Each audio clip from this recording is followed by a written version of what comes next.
Welcome, David. It's an honor to have you here. Congrats on the new album, Luckin Strange. Looks good. It looks pretty good, yeah. You look fantastic, yeah. I just want to thank you. I'm just a fan of you, and I'm also a fan of Syd Barrett, and thanks for everything you've done for Syd and for music in general. But I'm just a big fan. I can't wait to get into all this stuff. You put out this album. This is your 5th solo album? Yeah, I think something like that. Yeah. Something like that. Yeah, and you're getting 5-star reviews all across the board. People are loving this. That's what they tell me. Yeah. I know you probably don't care about reviews, but do you a little bit? Of course you do. You do. Yeah. You have to a little bit, right? You can't help having a look. It feels good. And raging at the ones that have given you 3 and said something dumb, you know. Yeah. You said that you think it's your best work since Dark Side of the Moon. I did, yeah. Yeah. Well, how'd you get that feeling? How'd you get that vibe? When we finished Dark Side, and there was a lot of crossfades and stuff between all the tracks. They had all to be done separately, and then they all have to be edited in the old days before Pro Tools. When it was finally finished, we sat down in the control room at Abbey Road, listened to it all the way through, and wow, I guess all of us had the feeling that it was something quite amazing that we got to. And at the same point on this album, I had a very similar feeling, which is why I said that, which might sound a little arrogant, but... no, I think you're... Hey, I mean, but you're allowed to... If anyone can say it, you can say it, please. To me, this is very special. But it is touching. But what's great is kind of a family affair here. Your wife and longtime collaborator, Polly Sampson, wrote the lyrics. Your kids contributed. Yeah. They're singing as well. When did you realize that the whole family was going to be contributors? Well, Polly's been writing lyrics with me way back to the Division Bell, Pink Floyd album, '94. But during the lockdown whole thing, we started a little kind of fun thing, which we called the Von Trapped, because we were, you know... the Von Trapped. Yeah. Yeah, that's fantastic. That's good. That was good. And that was an idea by one of our other sons, Charlie, who suggested that we could help to promote Polly's book, which got lost in the wash a little bit with that whole lockdown thing. And so we started doing that, and we started singing a song or two. Leonard Cohen appears in Polly's book, and so I was doing mostly Leonard Cohen covers, but Romany, who had about she's fantastic. 3 lessons on the harp or something, nothing very much. She would come in, she's here somewhere, and she would start playing, and we'd just leave her to it for 5 minutes while we sort of gathered ourselves and had another glass of wine before we did this 2-air thing. I mean, we were running our own TV station from a barn. Yeah. It was great fun, and people seem to come back every week. But Romany, I guess all of us actually were singing along to these Leonard Cohen songs, joining in. But gradually, they all pulled out, because Romany's voice, just with mine, was doing something special. It worked. That we felt had a magical thing to it. So it's sort of become quite obvious that... And then with the title track, Luckin Strange, this features the keyboardist, Richard Wright from Pink Floyd, who's the late, great Rick Wright. When did you record this with Richard? January 2007, believe it or not. He died in 2008. I'd just finished a tour. My band was quite hot at the time, and I thought, we're just going back to slacking around now, and I thought that we should gather together in a barn and just sort of jam and play some little musical ideas that I'd had for a few days while the band was still cooking. You know what it's like. Yeah. Anyway, so that's what we did. And on the my big mistake was I forgot this was Britain and it was January, and we were in a barn. Wooden barn with great holes in it. Freezing, and the wind was howling through, and you're like, I think we got it, you guys.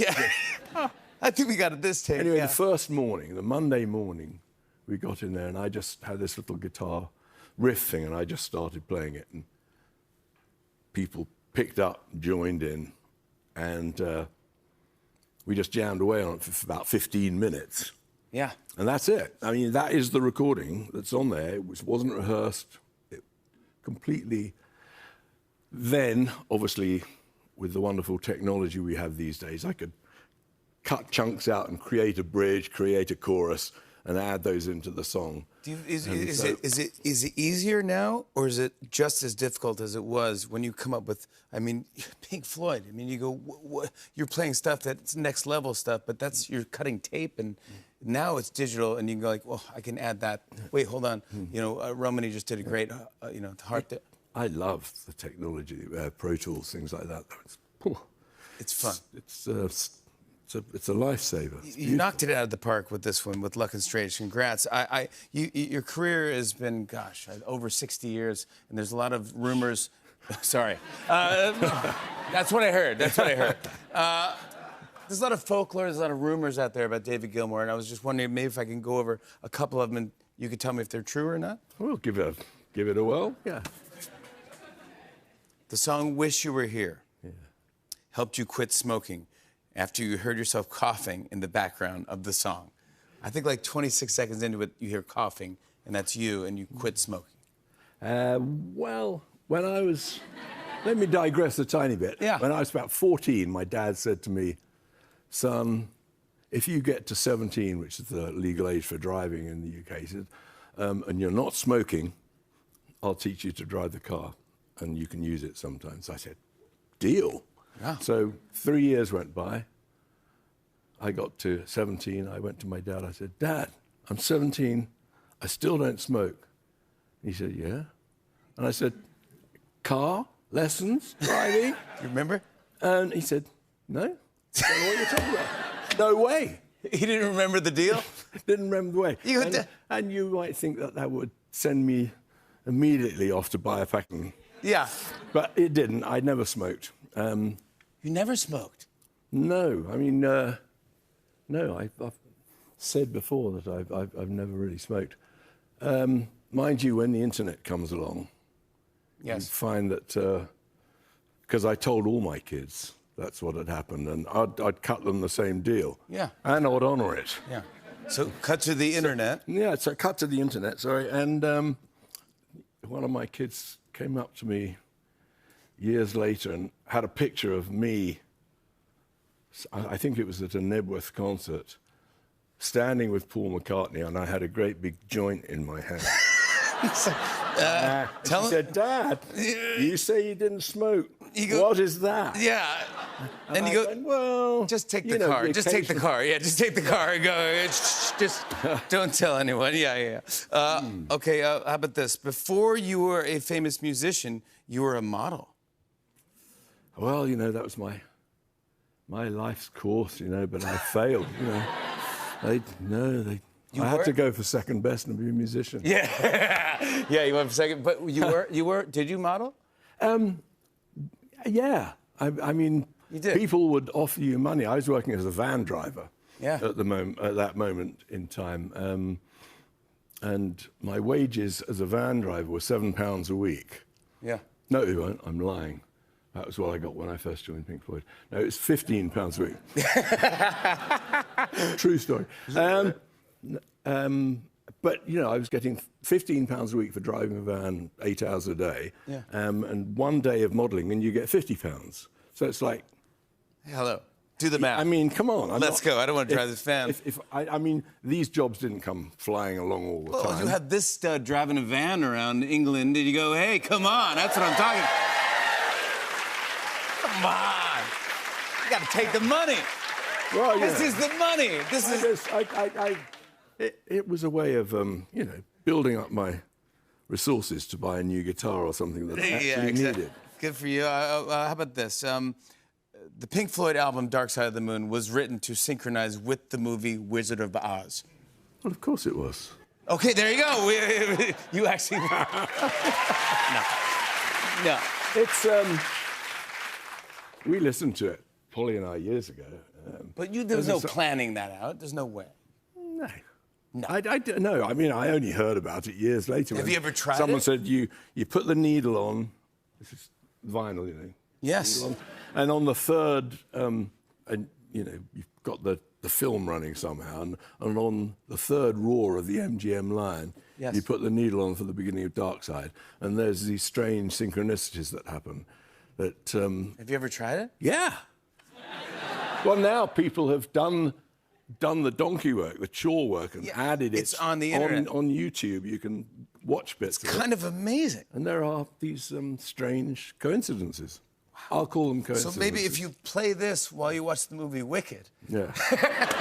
Who knows? Who knows? We never know. Tonight you're performing a song, Dark and Velvet Nights, from the new album. Yeah. What usually comes first with you, the music or the lyrics? Yeah, the music is pretty well, nearly always the first thing. And do you hum it into your phone, or what do you just remember? I hum it into my phone, yes. I have a phone. I mean, I think I've got 1,000 little tiny segments of music. I mean, sometimes they're 5 seconds long. Yeah. And sometimes they're just me holding it to the radio and saying, hey, that's a groove I might have a look at one day.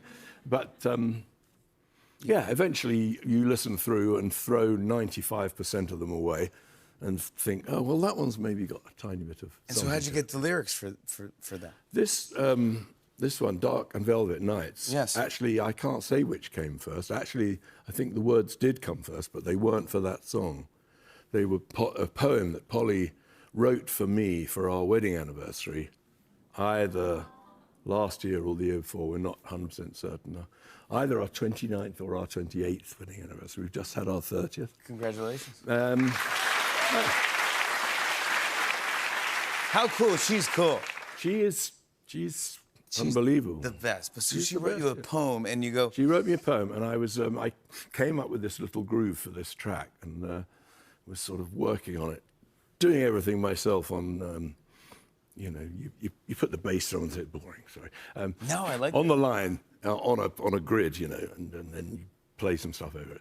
Anyway, I had this nice little groove going, and I was thinking, yeah, this has got something to it that I really like, and now's the moment I could sing something if I only had... But usually what I do is I just sing la, la, la, la, la, la. Really? A little melody over it, and then Polly and I talk about it, and she listens to it for weeks and comes up with something brilliant.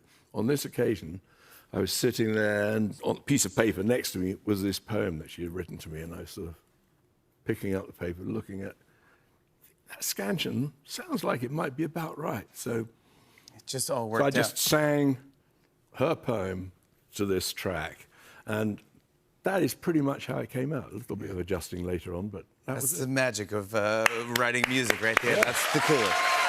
I'm so happy you're here. David Gilmour, everybody. Luckin Strange is out now. David is performing for us after the break. Stick around, everybody. Hey, hey.